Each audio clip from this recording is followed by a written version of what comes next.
KZN paramedic stabbed as he reports for work. KwaZulu-Natal Health Meksibong Isani Dlomo has strongly condemned an attack on a paramedic who was stabbed multiple times as he reported for duty on Saturday. Philani Anzuza was attacked by 3 men as he entered the Emergency Medical Services base at Ilovo on the south coast of KwaZulu-Natal on Saturday. Anzuza is recovering at a Durban hospital after the attack. He was stabbed in the chest and head. Dlomo visited Anzuza at the hospital on Sunday morning. It is worrying that a health worker in full uniform going on duty can be attacked by thugs in this manner. We are glad he survived, Dlomo said after the visit. During the visit, Anzuza recounted his ordeal to Dlomo and described how his colleagues came to help him.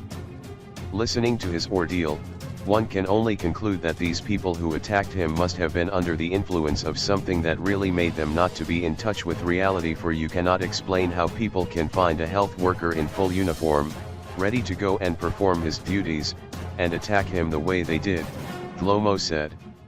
He said a health worker was a critical staff member. Even during the period of our massive protests against apartheid rule, health professionals were allowed to go through to hospitals and clinics because they could be going to save the lives of our people injured by the apartheid police. Dlomo said the behavior of these thugs hindered health professionals from performing their national duty. We hope that the SAPS can do whatever it takes to apprehend these perpetrators of social ills, said Dlomo.